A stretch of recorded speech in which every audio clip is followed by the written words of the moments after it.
کیا آپ رومیو کی کتاب کا خلاصہ پیش کر سکتے ہیں؟ رومیو کی کتاب کس چیز کے بارے میں ہے؟ رومیو کی کتاب مصنف رومیو 1 باب 1 آیت بیان کرتی ہے کہ اس کتاب کا مصنف پولوس رسول ہے۔ رومیو 16 باب 22 آیت بیان کرتی ہے کہ پولوس رسول نے اپنے اس خط کو ترتیس نامی شخص سے قلم بند کروایا تھا۔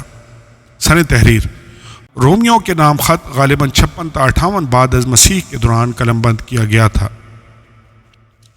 تحریر کا مقصد مختلف کلیسیاؤں کے نام لکھے گئے تمام خطوط کے پیچھے پولوس رسول کا مقصد خط کو وصول کرنے والے ایمانداروں کو مسیحی عقیدے کی تعلیم دے کر اور ان کی اصلاح و حوصلہ افزائی کرتے ہوئے مسیح خداوند کی شان و شوکت کو بیان کرنا تھا۔ اس خط میں پولوس رسول کے لیے خاص توجہ کے حامل وہ شخص تھے جنہیں اس نے یہ خط لکھا تھا، یعنی جو روما میں خدا کے پیارے اور مقدس ہونے کے لیے بلائے گئے ہیں۔ رومیو 1 باب 7 آیت۔ پولوس رسول خود بھی رومی شہریت رکھتا تھا، اس لیے روم کی کلیسیا میں موجود ایمانداروں کے لیے وہ خاص جذبہ رکھتا تھا۔ چونکہ ابھی تک پولوس رسول نے روم کی کلیسیا کا دورہ نہیں کیا تھا، لہٰذا یہ خط اس کے تعارف کا کام سر انجام دیتا ہے۔ رومیو کی کتاب میں سے کلیدی آیات۔ رومیو 1 باب 16 آیت۔ کیونکہ میں انجیل سے شرماتا نہیں، اس لیے کہ وہ ہر ایک ایمان لانے والے کے واسطے پہلے یہودی پھر یونانی کے واسطے نجات کے لیے خدا کی قدرت ہے۔ رومیو کی کتاب میں سے دوسری آیت، رومیو 3 باب 9 سے 11 آیات۔ بس کیا ہوا؟ کیا ہم کچھ فضیلت رکھتے ہیں؟ بالکل نہیں، کیونکہ ہم یہودیوں اور یونانیوں دونوں پر بیشتر ہی یہ الزام لگا چکے ہیں کہ وہ سب کے سب گناہ کے ماتحت ہیں۔ چنانچہ لکھا ہے کہ کوئی راست باز نہیں، ایک بھی نہیں، کوئی سمجھدار نہیں، کوئی خدا کا طالب نہیں۔ تیسری آیت، رومیو 3 باب 21 آیت۔ مگر اب شریعت کے بغیر خدا کی ایک راست بازی ظاہر ہوئی ہے، جس کی گواہی شریعت اور نبیوں سے ہوتی ہے۔ رومیو کی کتاب میں سے چوتھی آیت، رومیو 3 باب 23 آیت۔ اس لیے کہ سب نے گناہ کیا اور خدا کے جلال سے محروم ہیں۔ پانچویں آیت، رومیو 5 باب 8 آیت۔ لیکن خدا اپنی محبت کی خوبی ہم پر یوں ظاہر کرتا ہے کہ جب ہم گناہگار ہی تھے تو مسیح ہماری خاطر مرا۔ چھٹی آیت، رومیو 6 باب 23 آیت۔ کیونکہ گناہ کی مزدوری موت ہے، مگر خدا کی بخشش ہمارے خداوند مسیح یسوع میں ہمیشہ کی زندگی ہے۔ رومیو کی کتاب میں سے 7ویں آیت، رومیو 8 باب 9 آیت۔ لیکن تم جسمانی نہیں بلکہ روحانی ہو، بشرطے کہ خدا کا روح تم میں بسا ہوا ہے، مگر جس میں مسیح کا روح نہیں وہ اس کا نہیں۔ 8ویں آیت، رومیو 8 باب 28 آیت۔ اور ہم کو معلوم ہے کہ سب چیزیں مل کر خدا سے محبت رکھنے والوں کے لیے بھلائی پیدا کرتی ہیں، یعنی ان کے لیے جو خدا کے ارادہ کے موافق بلائے گئے۔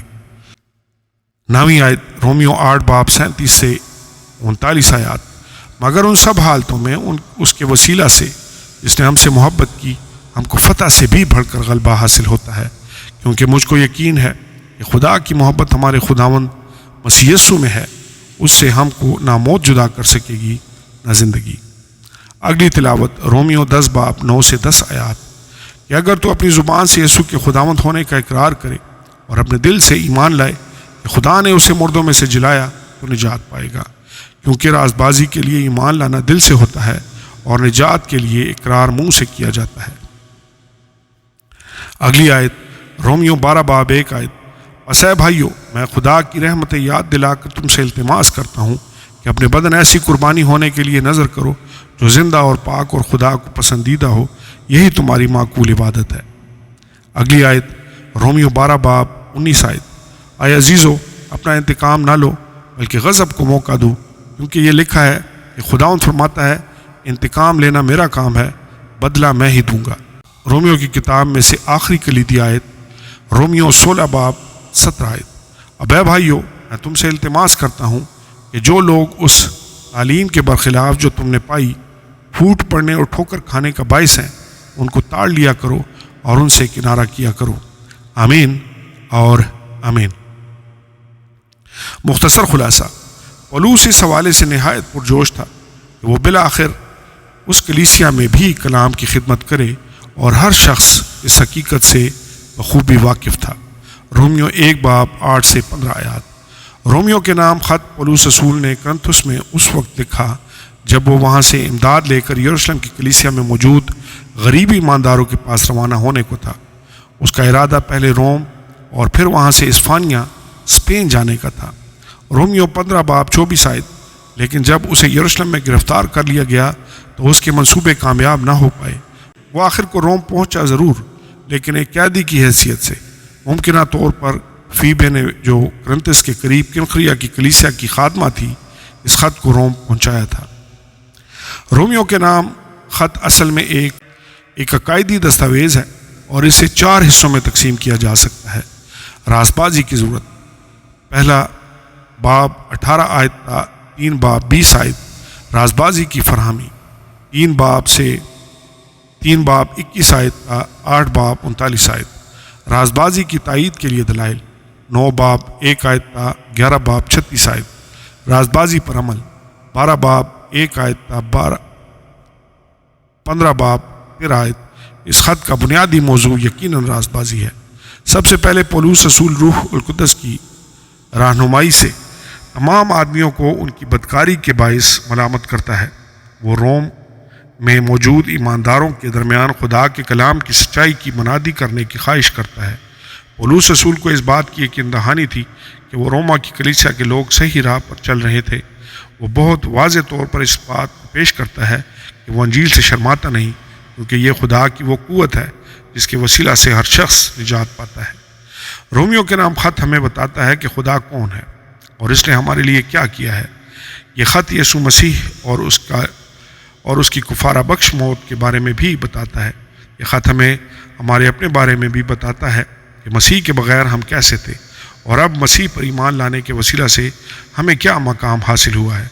پولس رسول بتاتا ہے کہ خدا یہ تقاضا نہیں کرتا کہ مسیح میں آنے سے پہلے ہی ہماری زندگی رازبازی اور پاکیزگی والی ہو، کہ جب ہم گناہ گار ہی تھے تو مسیح ہمارے گناہوں کی خاطر ہوا، یعنی ہمیں خدا ہماری گناہ گار حالت میں بچاتا ہے اور مسیح کی پاکیزگی کے وسیلے ہماری زندگیوں میں پاکیزگی اور رازبازی آتی ہے۔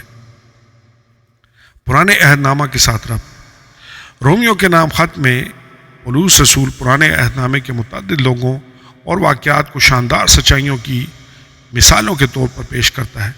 ابراہیم جب ایمان لایا تو اس کے کاموں کے باعث نہیں بلکہ اس کے ایمان لانے کے وسیلہ سے اس کو رازباز ٹھہرایا گیا۔ رومیو 4 باب 1 سے 5 آیات۔ رومیو 4 باب 6 سے 9 آیات میں پولس داؤد کا حوالہ دیتا ہے جس نے بالکل اسی سچائی کو دہرایا تھا۔ مبارک ہے وہ جس کی خطا بخشی گئی اور جس کا گناہ ڈھانکا گیا۔ مبارک ہے وہ آدمی جس کی بدکاری کو خداوند حساب میں نہیں لاتا۔ روم کی کلیسیا کو وراثتی گناہ کے بارے میں سمجھانے کے لیے پولس رسول آدم کا حوالہ دیتا ہے اور مسیح کے وسیلہ سے ایمانداروں خدا کے فرزند بننے کے عمل کی وضاحت کے لیے وعدے کے فرزند اسحاق اور سارہ کی کہانی کا بیان کرتا ہے۔ 9 سے 11 باب میں پولس بنی اسرائیل کی تاریخ کو دہراتا اور بیان کرتا ہے کہ خدا نے اسرائیل کو مکمل اور قطعی طور پر ترک نہیں کیا تھا۔ رومیو 11 باب 11 سے 12 آیات، بلکہ اس نے انہیں اس وقت تک لغزش میں رہنے دیا جب تک کہ غیر قوموں کی مکمل تعداد نجات میں داخل نہیں ہو جاتی۔ عملی اطلاق۔ رومیو کے نام خط اس بات کو پوری طرح واضح کرتا ہے کہ اپنے آپ کو نجات دینے کے لیے ہم کچھ نہیں کر سکتے اور ہمارا ہر ایک نیک عمل جو ہم نے کبھی کیا ہے وہ خدا کے نزدیک ناپاک لباس کی مانند ہے۔ یسایہ 64 باب 6 آیت۔ ہم اپنے گناہوں اور خطاؤں میں مردہ ہیں اور صرف خدا کا فضل اور رحم ہی ہمیں بچا سکتا ہے۔ خدا نے اپنے فضل اور رحم کا اظہار اپنے بیٹے یسوع مسیح کو اس زمین پر بھیجنے کی صورت میں کیا ہے تاکہ وہ ہماری خاطر صلیب پر جان دے۔ جب ہم اپنی زندگیوں کو مسیح کے تابع کر دیتے ہیں تو ہم مزید گناہ آلودہ فطرت کے قبضہ میں نہیں رہتے۔ اگر ہم اقرار کریں کہ خداوند یسوع مسیح موجود ہے اور ایمان رکھیں کہ وہ مردوں میں سے جی اٹھا ہے تو ہم نجات پاتے اور نئی پیدائش کے حامل ایماندار کہلاتے ہیں۔ ہمیں اپنی زندگیوں کو خدا کے حضور زندہ اور پاک قربانی کے طور پر پیش کرنے کی ضرورت ہے اور یہ ہماری شدید خواہش ہونی چاہیے کہ ہم اپنے نجات دہندہ خدا کی عبادت کریں۔ رومیو کے نام خط کا سب سے بہترین اطلاق رومیو 1 باب 16 آیت کا استعمال کرنے اور انجیل سے کبھی نہ شرمانے کی صورت میں ہوتا ہے۔ انجیل سے شرمانے کے بجائے آئیے ہم سب انجیل کے وسیلے نجات کا پرچار کرنے میں وفادار رہنے کا عہد کریں۔ آمین اور آمین۔